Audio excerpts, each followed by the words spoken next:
Hey, good morning everybody. Tim Walsh coming to you live again from the Dirty Classroom on the campus of the University of Illinois Fire Service Institute.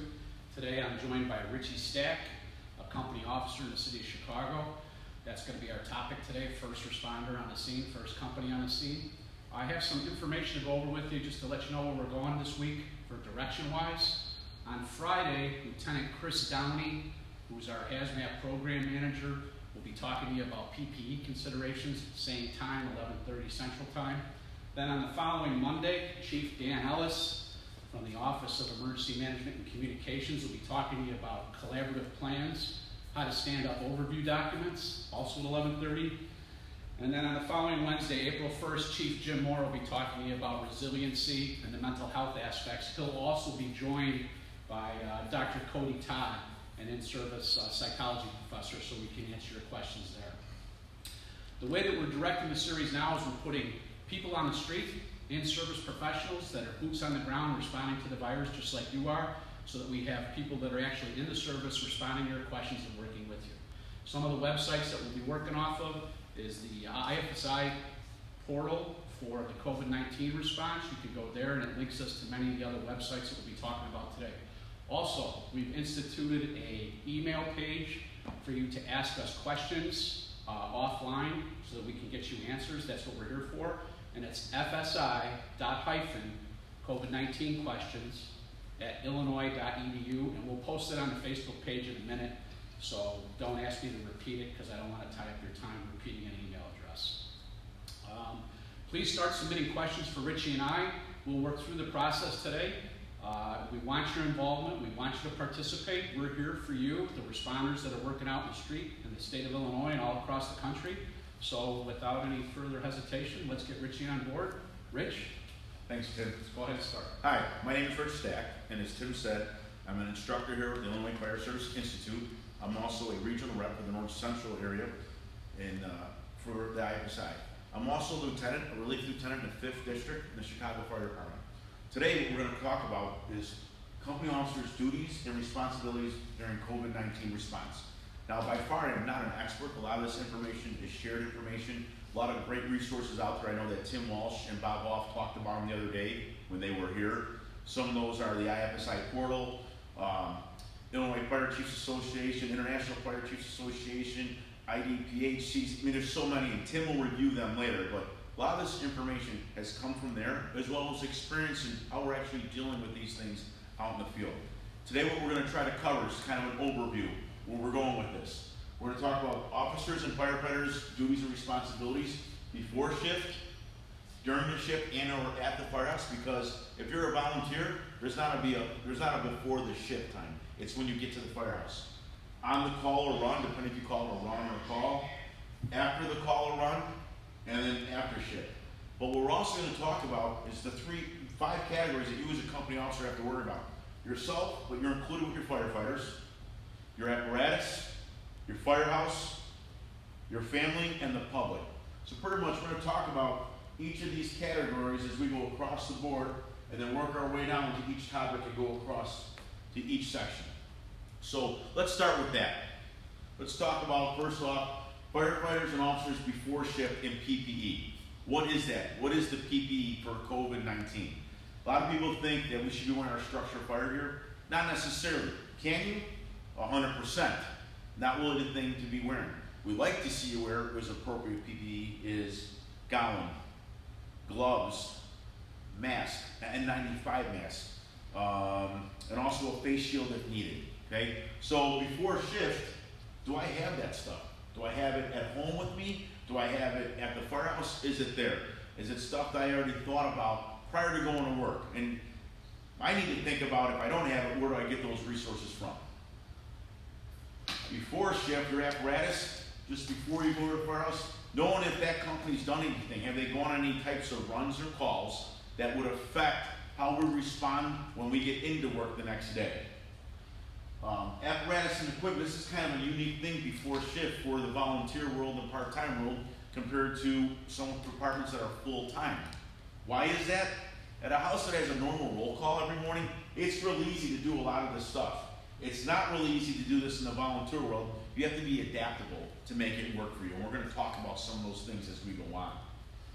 As far as for back to equipment before shift, just knowing if it was there. Maybe you heard on the news they had a significant run or something happened, and you make note of that. So you know when you go into the firehouse the next day that maybe the auto aid or mutual aid town had a call and a confirmed case could affect you when you go in the next day. That's how that affects you and your equipment. Did an equipment go out of service because of some reason, maybe related to COVID-19 or a patient or some mass decon not ready to go when you get there? All things to think of before shift. The firehouse before shift, what are you gonna do when you get there? Right? Part of that is you live together, you stay there together, and security. Now in the volunteer world, I was a volunteer, and when I was, the house was locked. The only people that had keys and entry to that house were its members. It was a little easier sometimes to secure that house than it is for me currently at a full-time house where rigs are coming in and out all day, people come to the firehouse asking questions, they know there's people there. But you do have to secure it. Why is that? We should be practicing social distancing. Firehouse tours maybe need to stop at this point in time. We love the kids, we love the community, especially when little kids come when school's out, right? No one's in school right now in session due to the governor's orders, so that alleviates one of the problems. But you may have people come into your firehouse just for information. They're scared and unsure. How do you deal with them? Probably don't let them in. Talk to them from a distance, right? We say at least that 6 foot distance. Talk to them, and if you have to have a mask on when you talk to them, that'd be the appropriate thing to do. But something to think about before shift. Living area, when you get there to the firehouse, what do you have to clean when you get there to start your day? I'm already pre-thinking these things as a company officer so I can protect the firefighters, the apparatus, and the firehouse. Next thing is, before shift, family. Communicate with them. I'm going to work tomorrow. They know this COVID-19 is going on. They know it's a concern. Let them know what's going on in your world, in your life, that you'll be safe. You'll call them tomorrow, you'll check in with them. That's how you keep your family at ease and communicate with them. One thing, Richie, hey, we just wanted to remind you guys, this is informal, this is a casual setting. We need you to participate, we want your questions. We want you to be able to see the whiteboard behind us. We spent some time doing that today, so blow your screen up to full screen. And we'll get a shot of it later as we go on so that you can screen freeze it and go back to it later, and you can use some of this training with your crews, both volunteer, paid, and paid on call guys later in the day. Sorry, Rich. No problem. We're back to public for before shift. This is where we just left off, just keep you back on track. Before shift, I got up there information and responsibility. Well, our responsibility is for them. That's who we're there to serve.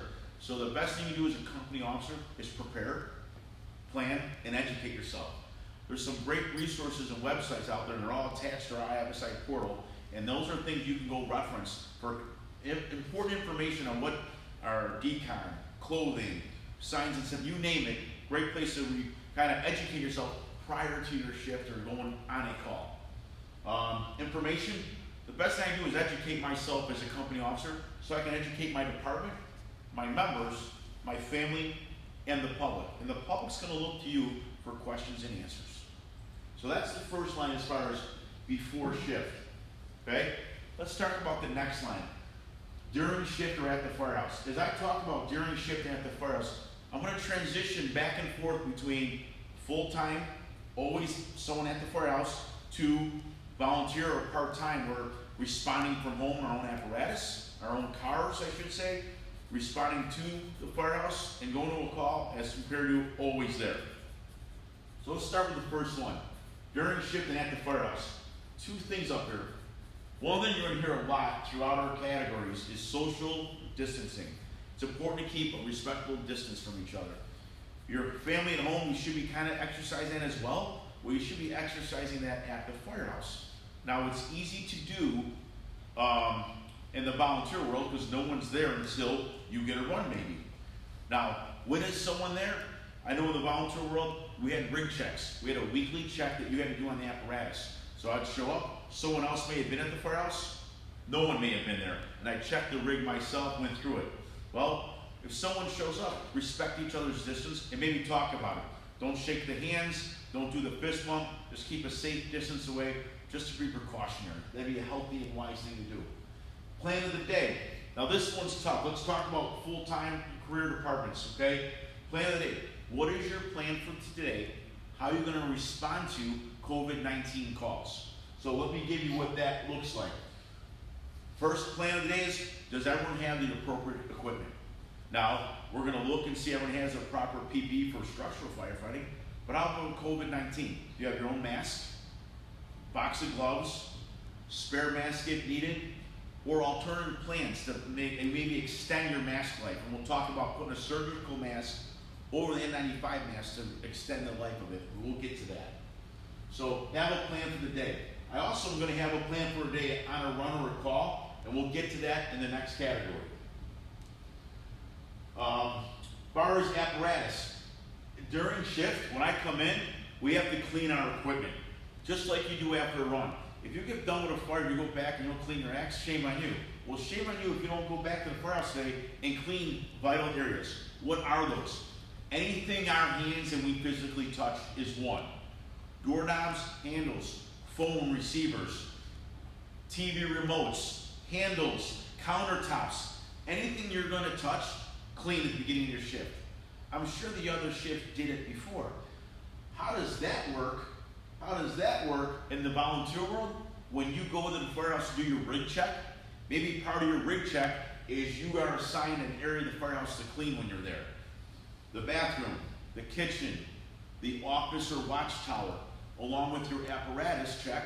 Now you can do a decon of vital equipment on your apparatus. What is that? Steering wheel, gear shift, air brake, the mic that you're going to key up with the radio.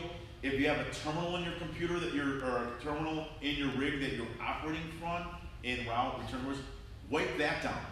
Wipe your SCBA pass alarm down and things that you touch regularly that other shift touch. Why? It's safe and smart. Go back to your medical EMS equipment. What are you going to be using on your patients most commonly, most often? Thermometer, maybe O2, maybe a BP cuff, maybe a glucometer. Those are all the things I should be cleaning and wiping down and be prepared. As well as having extra PPE on hand and with you. Hey, Crispin Derek just made a really great point online, guys. Decon and cleaning the firehouse, cleaning your tools, cleaning your flat surfaces like Richie is talking about is more important ever than now, or more important now than ever. So that guy in the firehouse that was the clean freak, and we all have one, we all know him, that's the guy we want to be like for the next few weeks, right? Bleach wipes. You can make a bleach solution with 1/3 cup of regular household bleach to a gallon of water, and that'll disinfect and kill the virus on any flat surface or anything that you're touching. So if you're running out of supplies that you buy at a store, just regular bleach is good for you. Your masks, we already posted that on our page. We'll post them again today. Your N95 masks, how to protect them, and they can be used for 24 hours according to the CDC website, as long as they're not grossly contaminated. Gloves, you're going to be changing all the time, and Richie will talk about that a little bit in a few more minutes. We just want to make sure that, hey, listen, you're helping us steer the ship here, right? Questions are huge. Take us where you want us to go so that we can help you. We're here for you guys and girls that are on the street, and we need your input. Thank you, Tim. All right, we left off at apparatus and inventory. We just talked about making sure the appropriate PPE as we were talking about decon. We're going to move over here to during shift in at the firehouse, right? For the firehouse itself. We talked about the apparatus. Nothing's changed here. Nothing's changed for decon. Countertop, stove, refrigerator, recliners, chairs. Do you need to cover maybe a sheet from the ammo or extra sheets around the house? Take them off at the end of the shift and clean them. Whatever you need to do to protect yourself in your living space. Now we're talking volunteer world. You got to keep it clean as best you can. People can come and go as you need. It may be wise as you as company officers to communicate with your chief of department, the other officers or members of your department. What's our plan, and do we have one to keep our house clean in between those runs that could be frequent or infrequent? Okay? Tommy Kras brings up a good point. Headsets, if you have them. Where I work, we never had them. Portable radios as well. Anything that you guys touch, so you're actually going to have a conversation in the firehouse, like Richie's talking about. We have to actively think about what we put our hands on every day to make sure that we decon all that equipment that somebody else could possibly touch. One of the biggest things, and off a little bit here, is everything we've talked about decon. Common sense. Really, the best thing you can use for a lot of what we're talking about is common sense, and that will really help you. And if you're unsure, go to the IPSI portal, look up this information to get the answers you're unsure of, or get clarification. As we move on from Decon, at the firehouse, let's talk about interactions at the firehouse. Areas you hang out together. A lot of times at the firehouse, if you're full-time or you're a combination apartment, you have people coming on, the kitchen, living space, the bedrooms, right, or the sleeping quarters. Decon those areas, okay? Spend the time to take care of it. It's really important that when we're in there, we keep that social distancing. Now I get it, at the dinner table, it's kind of close. You may not be able to be 6 feet away at the dinner table. I understand that. So maybe someone sits a little further away, someone sits in a recliner, maybe someone sits in an officer, sits in his quarters and eats. I don't know. Be creative. But if you can be social distance when you eat, it's a good thing to do, okay? Moving on from there, let's go to family. While you're on shift, well, once again, communication is key. Check in. Check in with your family. They are definitely concerned with you and what you are doing in your world and at the firehouse. Call them in. Let them know it's okay. Everything's good. How are you guys doing? Anything you need. When you put them at ease that your day's going well, it puts them at ease at home. Okay? Next one we have back over here at the end here.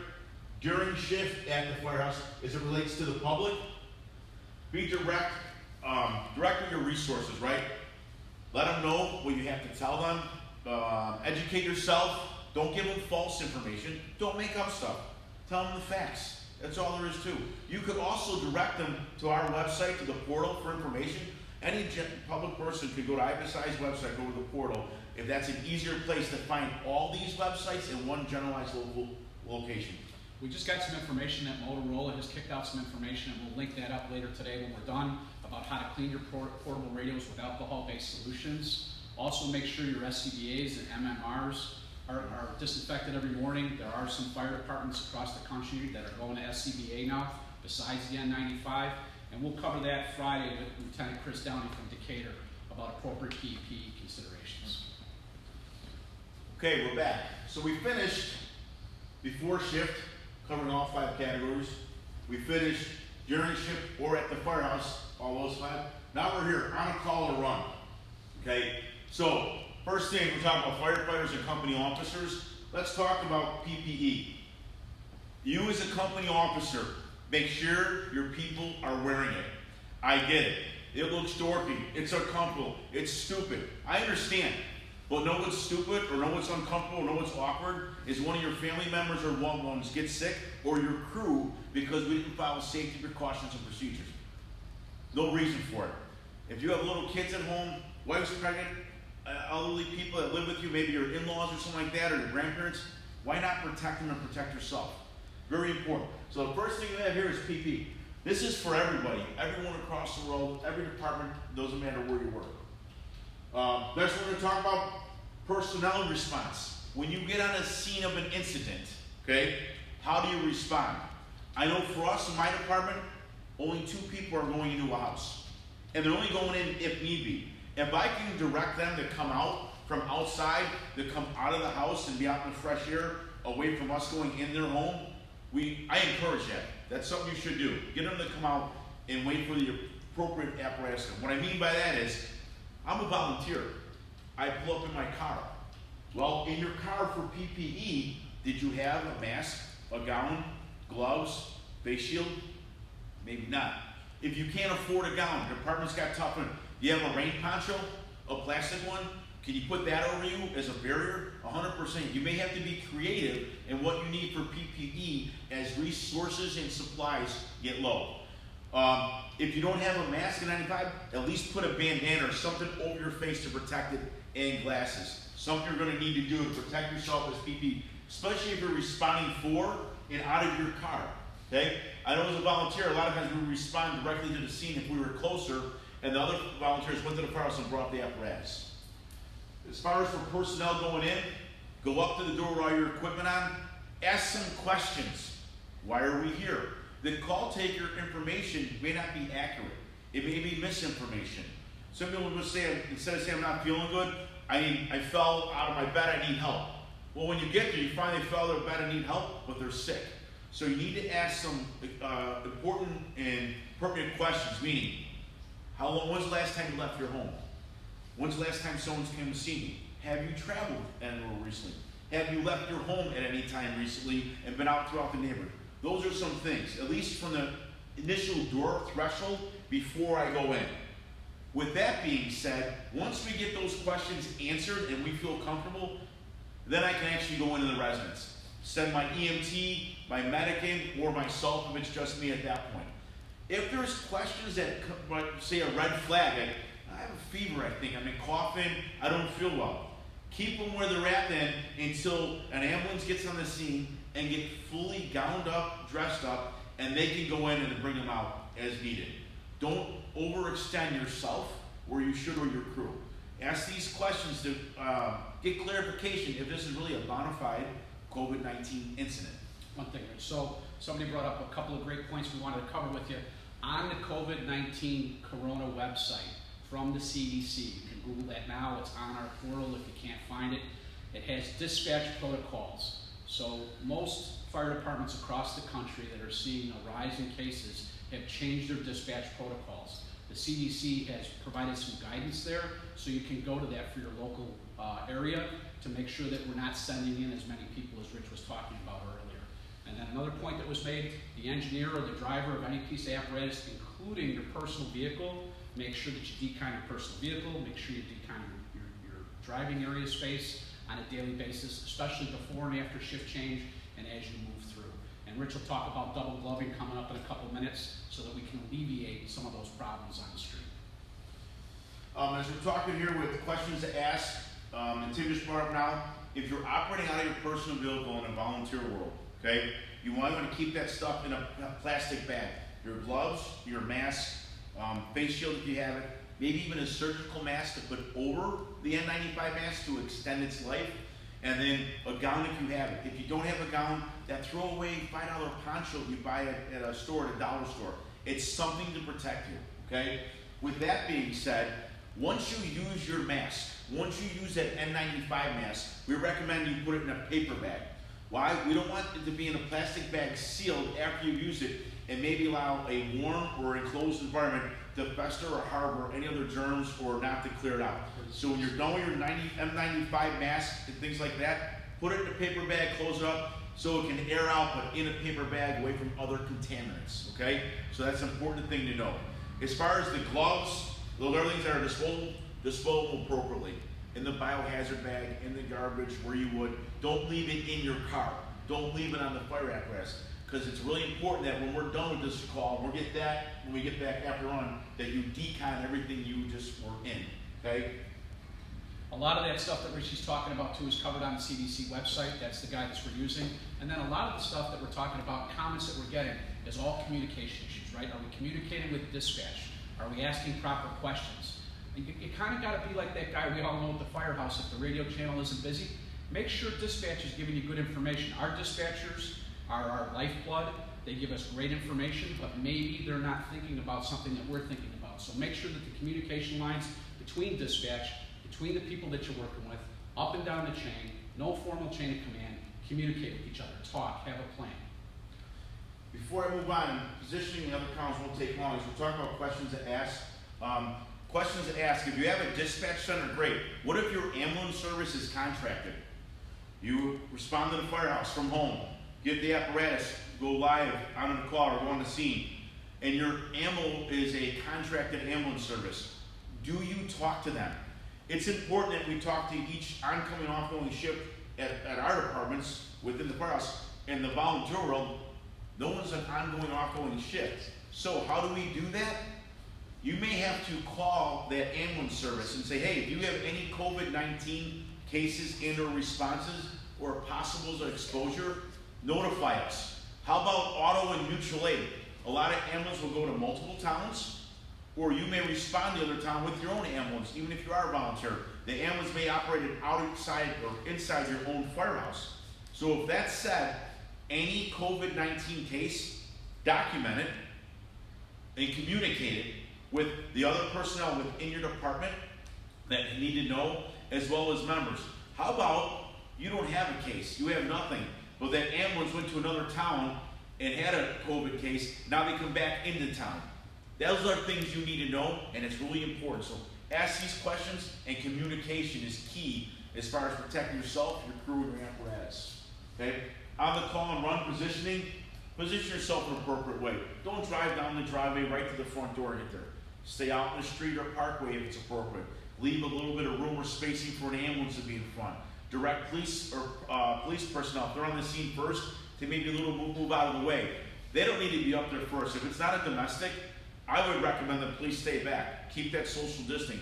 Does your police department have the appropriate equipment and information to respond to calls like this? If they don't, you may want to have them come to the firehouse, get everyone together.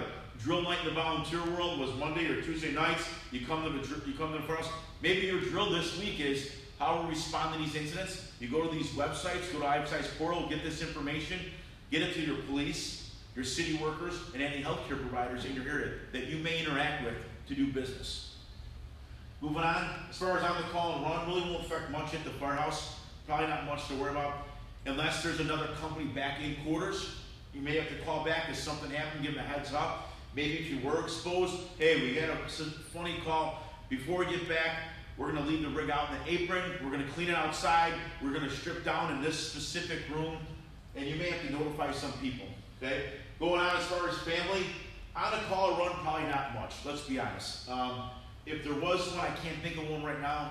So we'll move on to the last story, the public. Respect the public and inform them. When you pull up on a scene and there's an ambulance there, maybe a police car, maybe a fire engine or truck, whatever you call it, as all these rigs pull up, what do you think's on all these neighbors' minds or the public's minds now? COVID-19, right? They're worried about it.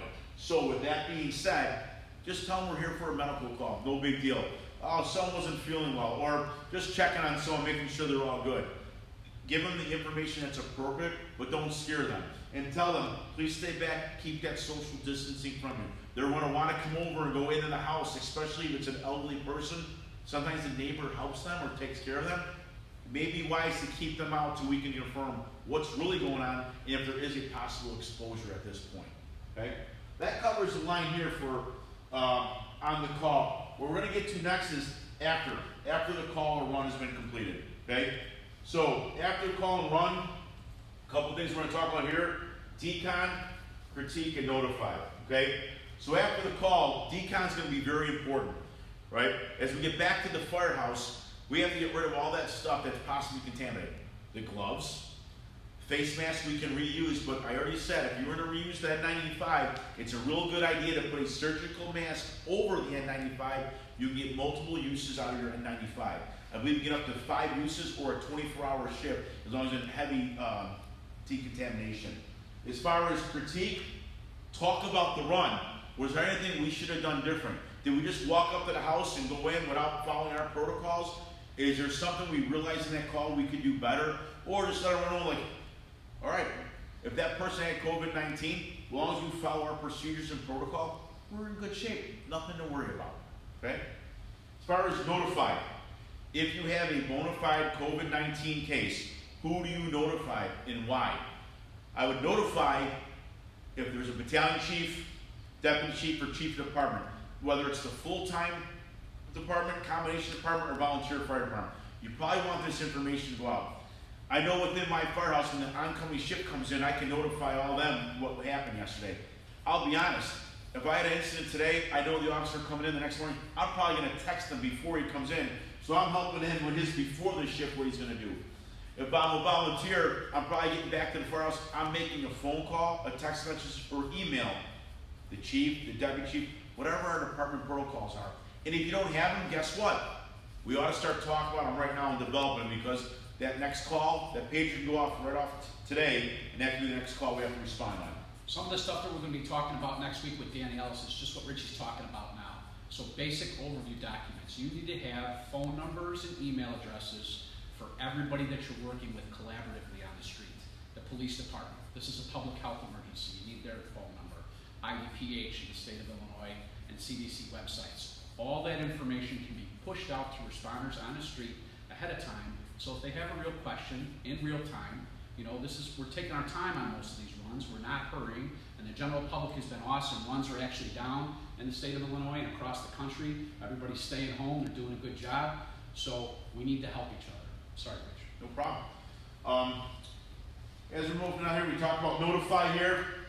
Okay, moving on, we're going to talk about after run, decon and restock. So, kind of easy to decon and restock back at the firehouse. We get back there, probably have a cabinet with the extra supplies. You may keep extra supplies in your apparatus. That is great. If you keep extra supplies on your fire rig or fire engine or fire truck, are they stored appropriately so they're not getting contaminated before you use them? So if you keep extra surplus on your apparatus, make sure it's stored appropriately so it's not getting contaminated. Okay? With that being said, how do you restock your car? I responded from home. I responded from work to an incident. Okay? Maybe it's someone I know, so I have a personal connection and I went right to the scene. Maybe you used your gloves, your face mask. You carry a spare set in your personal car. That may be a wise thing to do if you can, if you have the surplus. If not, you may want to go back to your firehouse and replenish your stock, especially if you respond in your own personal vehicle. As we get to that, let's talk about the deconning of that. I can decon a rig pretty easily back home. I know what I got to decon. Maybe 2 guys just went in or 1 person went in, decon their area, their stuff, or the equipment we used on the run. How about your car? If we responded in your vehicle, steering wheel, dashboard, seats, your clothing, you may want to carry a spare set of clothes in your car in case you feel you got that contaminated, you want to change out. It's easy to go back to the firehouse and change if you're working shift. How do you do that? And if I'm a volunteer and I go back to the side job, I need to go either home or I need to go to the firehouse to change. If I had to pick, I'd probably go to the firehouse. Less people there, less contact. Change there, put your clothes in a garbage bag, seal it, and you can wash your clothes with normal soap and water in your washing on the hottest setting possible. Just wash your clothes, per CDC's website. Hey, a couple things, we had a couple questions come in. So one question was, there was a little bit of confusion about the plastic bag, paper bag. So plastic bag for your N95 mask is prior to use. Clean N95 mask if you're responding in a personal vehicle or a chief's car, so it doesn't have surface contamination on it. Then after you wear that mask, according to the CDC, this is not stuff that I made up, it goes into a paper bag and it can be utilized for 24 hours as long as there's no gross contamination. For best guidance on how to wear that N95 mask and proper PPE, go to the CDC website or the IDPH website that I've referenced. Also, Ryan Crabtree has put out some apps that are available for volunteer services that are free, so that real-time communication can happen with members that are responding from home or from work to runs across your local jurisdiction. That's all great stuff, and that's the kind of stuff we should be doing to help each other. I'm sorry, Richie. No problem, thank you. We're right on track. We left off here. We're going to carry on right now at the firehouse after the runner call. Back there, same thing. If there's any deconning you would need to do, please do it. Social distancing. When you get back from the call, still remember your social distancing requirements. Maybe I'm going to clean the equipment we used in the EMS bag. Maybe the partner is going to clean the apparatus or wipe down handles or things like that. Social distancing, we're all getting back in service and taking care of our priorities. Okay? If you responded in your car, well, are you going back home? You're going back to the house? Take the time to clean your car. Don't wait a day or two.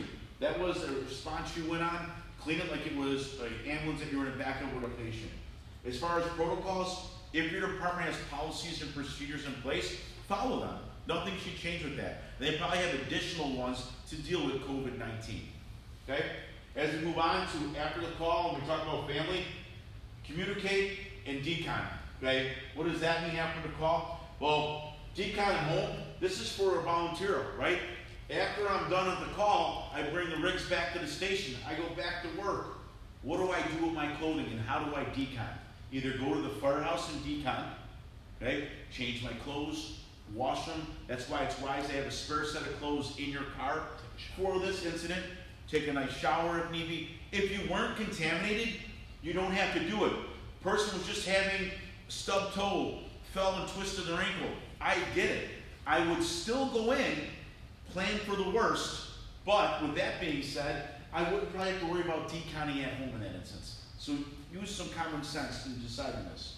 Another great technique that a lot of fire departments are using that Art just mentioned to me is we're taking temperatures when guys come on duty in the morning, right? Let's get a temporal temperature of those guys or in the firehouse, or if you don't have that equipment available at your local firehouse, you can do it at home. Take your temperature again in the evening while you're on duty, and then before you go home. And we can do that with our families as well. So temperature increase is usually one of the first signs and symptoms according to the CDC. So taking our temperatures will alleviate some concern in the firehouse, close contact while we're working together. So decon at home and after the call, how many firefighters wear pagers? Use the pager to go on runs, do calls. Wipe that pager down. Wipe that radio down if you go home with it, and your cell phone. Anything that you touched on the run. I know by us, sometimes they're actually double gloving. What I mean by double glove is if we go on a call, COVID-19 incident, and the two medics in the ambulance actually fully gowned up, they stayed in back with the patient. They kept that area dirty, but they left the cab clean still. There was a separate cab. If it's open between the two, different story. You would have to have a little risk of exposure, but they needed one of us to drive the ambulance for them. So they had on two sets of gloves. One glove when they were dealing with the patient, they stripped them off, had the second layer underneath, and now we're able to drive the ambulance, drive the steering wheel, gear shifter, radio, any controls they had to do, and they kept your hands clean because they had two sets of gloves on. If you don't, no big deal. I would strip those gloves, put a new set of gloves on when you drive. That way you keep all that area clean. I'm still gonna decon it as I would my car, as I would an ambulance or fire apparatus. Moving on from there, after the call run, information follow-up for the public. Public may want to know what happened down the street, the house next door, or what's happening. If it's appropriate to give information like everything's good, you have nothing to worry about, please do so. If there's family members concerned and involved, maybe someone else is sick or something else is happening, you may want to document that information and do some follow-up calls yourself. How's everyone doing? Maybe follow up with the ambulance that took them. We showed up in my car, the contract ambulance showed up, they took them to the hospital. Do you have that resource? I may want to follow up that kind of, hey, was that person really just sick? Or do they have a COVID-19 incident? I may want to know all that, okay? Hey, Mike Novak, great question. So duty boots. Most fire departments are addressing this by just using 1/3 cup regular household bleach in a gallon of water. When they get back to the station, they decon those duty boots, they decon the floor and the apparatus, and they leave those duty boots on the apparatus floor. And then, much to the chief's chagrin, you're all going to be wearing house shoes in the firehouse where we live. So we have to be a little pliable as leaders in the fire service right now. A guy wearing house slippers in the back of the firehouse that are clean, that he's not contaminating, and then scrubbing out that apparatus floor on a daily basis, making sure we disinfect that. So we have to anticipate what we're doing and where we're dragging material because surface contact is a big deal. Thanks, Mike, for that question. Thank you, Mike. Anyone else out there? If you have any questions, please send them to us. You may have an idea or something that's working in your department we didn't even think of. It's about sharing information and knowledge. That's what we're trying to do here.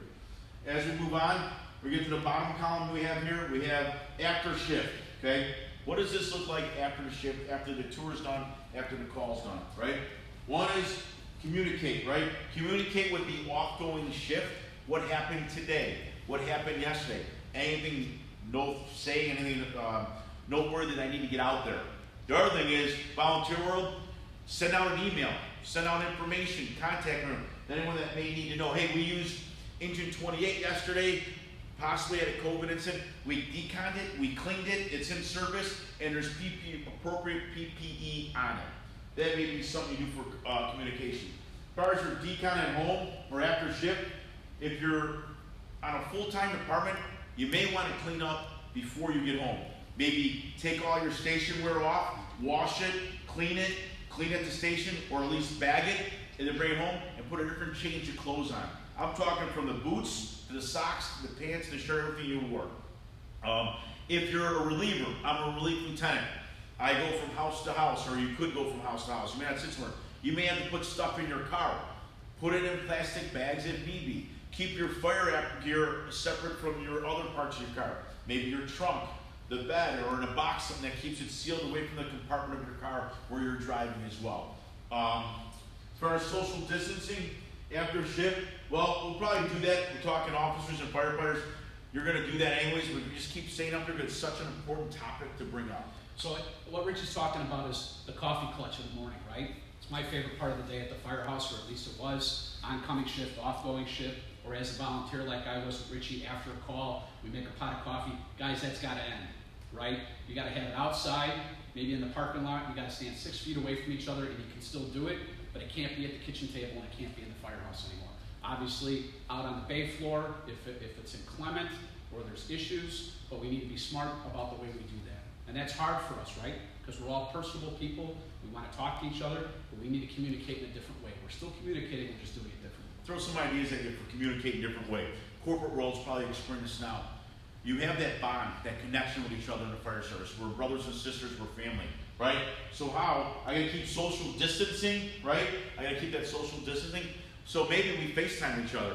Have a cup of coffee and talk about what happened. Maybe we have a happy hour together. We meet, talk with each other online, and you don't have to have a beverage per se, but stay connected with each other in these times.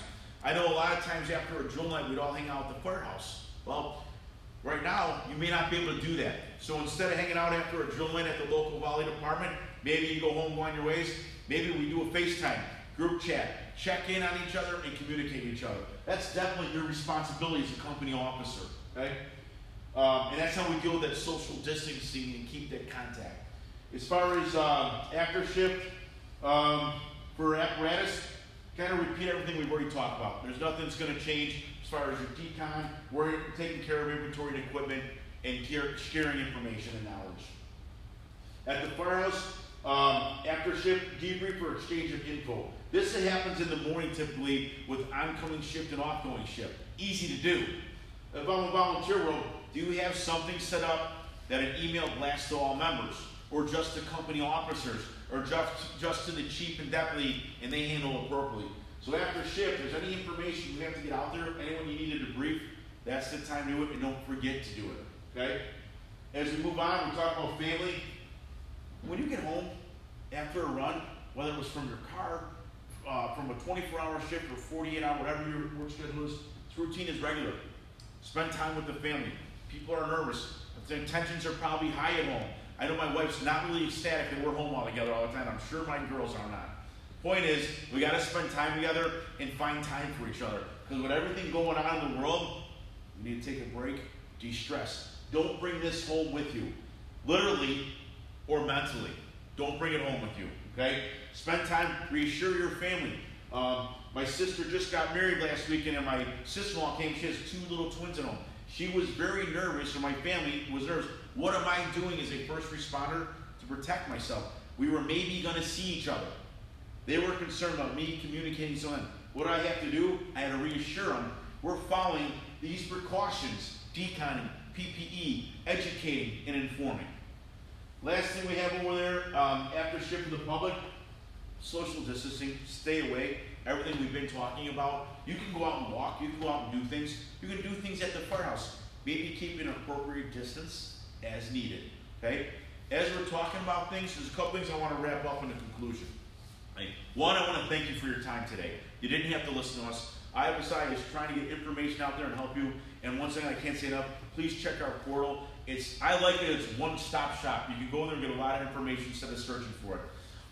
The other thing is, I start every training session thanking one person. My biggest hero and role model and mentor in life, that's my father. And I know he may be listening today, so Pop, that's to you. But in conclusion, what I want to talk about is decon and safety, right? So let's talk about symptoms. What are the symptoms of COVID-19? Fever, cough, shortness of breath, okay? Those are the symptoms.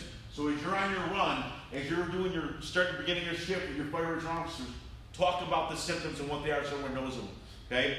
How's it transmitted? It's transmitted through air, by coughing, by sneezing, by direct contact, and by touching surfaces that someone contacted that was possibly infected, or that mucus or that air that mist got on. Well, we talk about apparatus and firehouse. Decon it. Decon your apparatus, decon your firehouse, decon yourself if needed, okay? Family, if I decon myself appropriately, my family won't have to worry about it. Can I decon my home? You bet I can. You wipe down all those things at home like you would at the firehouse. Why not? Last thing is prevention. How do we prevent this from keep spreading? Well, social distancing is one. Proper and safe protocols and procedures is another. The other one is washing our hands for at least 20 seconds with a solution that's at least 60% alcohol based. Wash your hands. You go on a run, you get back, you clean everything up, wash your hands. You go to eat dinner, wash your hands. As you get done with everything, stay diligent with washing your hands and stay saying happy birthday twice. Whatever you can remember, 20 seconds, please do it. Avoid touching. Avoid touching each other and avoid touching things you don't need to. Okay? Avoid that. And if you touch something, wipe it down again real quick. Another real good thing to do is take your temperature 3 times a day. Get a baseline, make sure you have no temperature, beginning of shift, middle of shift, and the end of the shift. And maybe before you go home the next day. Volunteer world, how do I do that? You can keep a thermometer in your car. If it's a thermometer that you actually have to put it under your tongue, make sure you use the plastic sleeves. You don't want any mouth-to-mouth transmission. The temporal one's a much better option. Take your temperature, especially if you think you're on a COVID-19 case. Okay? If you were, take your temperature and check. Check it at home on your own as a volunteer, because that's your follow-up procedure. As far as that, communication and education. Communicate to your company, to your members, to your family and the public. Keep them informed, keep them safe. Educate. Go to this portal, get the vital information you need at IFSI's portal, and educate yourself on the things that are out there. This is nothing that any of us have made up. It's shared information, and they're excellent resources. And we hope you learned some today about protecting your firefighters as an officer, protecting your apparatus, the firehouse, your family, and the public. I appreciate your time. I'd like to thank Richie. He's going to stay on here with me for a minute. We're going to just tidy up some issues for you guys. Hey, remember, fever is one sign, right? So I would treat every EMS run, every encounter that you're dealing with the public with, as a way that you could be exposed. So make sure that you wear the proper PPE on every run. That's the only way you can protect you, your brothers and sisters in the firehouse, and the family. That's so important to you back at home. Remember, we're going to follow up with minute messages as we go on through the week. Our website, once again, to just address any question about any of the stuff that we've talked about the last day, 2 days with Chief Hoff and Lieutenant Richie Stack, is fsi.covid19questions@illinois.edu. All of these feeds will be up on all our social media websites as we get done today. Share this video. Take this video that Chief Hoff, we built from the big picture of the fire department responding as an organization, now down to the company responding as an individual or the first person on the scene.